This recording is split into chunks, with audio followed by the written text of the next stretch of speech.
தசா பொருத்தம் பார்க்கும் முன் ஜாதகங்களை எப்படி ஆராய வேண்டும் என்று இந்த வீடியோவில் கூற இருக்கிறேன்.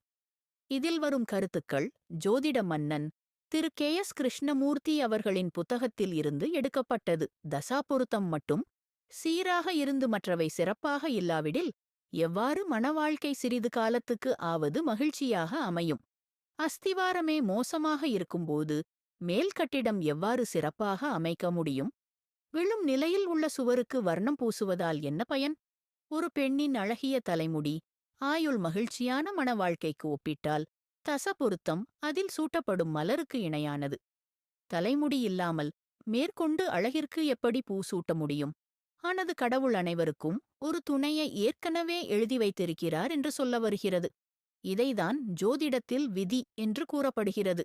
இதனால்தான் திருவள்ளுவர் இல்லறவியல் அதிகாரத்தில் இவ்வாறு எழுதியுள்ளார்: இல் வாழ்வான் என்பான் இயல்புடைய மூவர்க்கும் நல்லாற்றின் நின்ற துணை அன்பும் அறனும் உடைத்தாயின் இல்வாழ்க்கை பண்பும் பயனும் அது அறனென்பட்டதே இல்வாழ்க்கை அஃதும் பிறன்பழிப்பத்தில்லாயின் நன்று. எனவே இருவருக்கும் திருமண பொருத்தம் பார்த்த பின்னர் தான் திருமணம் முடித்து வைக்க வேண்டும். தச பொருத்தங்கள் பார்ப்பதற்கு முன்னர் தனித்தனியாக ஒவ்வொரின் ஜாதகத்தை ஆராய்ந்து ஆயுள், ஆரோக்கியம், தனம், எதிர்காலம், புத்திர பாக்கியம் மற்றும் இசைவு பொருத்தமாகியவை நன்றாக இருக்கிறதா என்று பார்த்துவிட்டு தான் பொருத்தம் பார்த்தல் வேண்டும். 1ஆம் ஆயுள். எப்போதும் தச பொருத்தம் பார்ப்பதற்கு முன் இரு ஜாதகங்களிலும் நீண்ட ஆயுள் உள்ளதா என கவனிக்க வேண்டும். அற்ப ஆயுள் ஜாதகத்தை பொருத்துவது அறிவினமானதல்லவா? 2ஆம் ஆரோக்கியம். விருந்துக்கு வயிற்றுவலி உள்ளவனை அழைப்பது, பார்வை இழந்தவரை பொருட்காட்சிக்கு கூட்டி செல்வது, காது கேளாதவரை பாட்டுக்கச்சேரிக்கு அழைப்பது, அல்லது அவருக்கு சுருக்கெழுத்தாளர் தொழில் தருவது மற்றும் பிச்சை எடுப்பவருக்கு யானையை பரிசளிப்பது, இவைகளினால் எல்லாம் என்ன பயன்? எனவே ஆரோக்கியமற்ற மணமகனுக்கு பெண் கொடுப்பது புத்திசாலித்தனமான செயல் அல்ல. இதே மாதிரி ஆரோக்கியமற்ற பெண்ணையும் மனம் முடிப்பது வியாதிகள். அவர்களை பிரித்து வைப்பதுடன் வாழ்க்கையை அனுபவிக்க முடியாமல் மகிழ்ச்சியான மணவாழ்வு இல்லை. 3ஆம் தனம் பணம் பத்தும் செய்யும் என்பது வழக்கு. நிறைந்த செல்வம் இருந்தால் வாழ்க்கை துணையை சந்தோஷப்படுத்தவும் மன சமாதானத்தையும் பெற முடியும். வருமானம் இல்லாவிடில் ஏழ்மை வாழ்க்கையில் பலவித இன்னல்களை உண்டாக்கும்.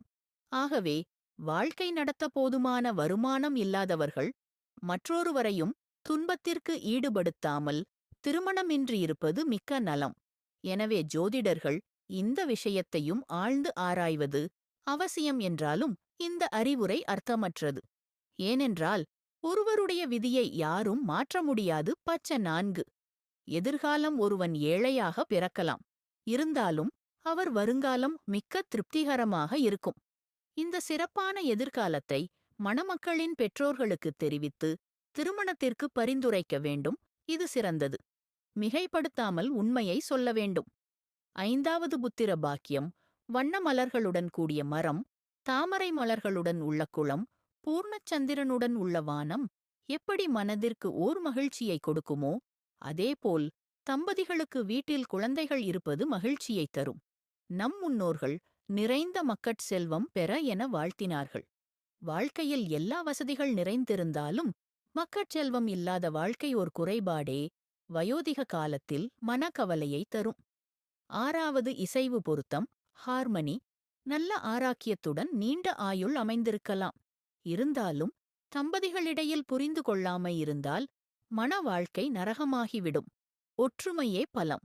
ஒருவருக்கு ஒருவர் மகிழ்ச்சியை தர வேண்டும் என்ற உணர்வு இருக்க வேண்டும். மன ஒற்றுமை குறைவால் மன வருத்தம், பொருளாதார சிக்கல், கடன் மற்றும் கஷ்டம் ஏற்படும். எப்போதும் சண்டையே போட்டுக்கொண்டு இருக்கும் தம்பதிகளுக்கு அடுத்தடுத்து குழந்தைகள் இருக்கும். இது என்ன வாழ்வு? மேற்கூறப்பட்ட 6 விஷயங்களுக்காக ஜோதிடர் ஜாதகங்களை தனித்தனியாக ஜோதிக்க வேண்டும். இவைகள் திருப்திகரமாக அமைந்தால் மட்டுமே மேற்கொண்டு தசபொருத்தம் பார்க்க வேண்டும். திரு கே.எஸ். கிருஷ்ணமூர்த்தி அபிப்பிராயப்படி மேற்கூறியவற்றை இருவர் ஜாதகத்திலும் பார்க்காமல் தசபொருத்தம் பார்ப்பது உபயோகமற்றது மட்டுமல்ல, அர்த்தமற்றதும் கூட. தசபொருத்தம் பற்றி அடுத்த வீடியோவில் பார்ப்போம்.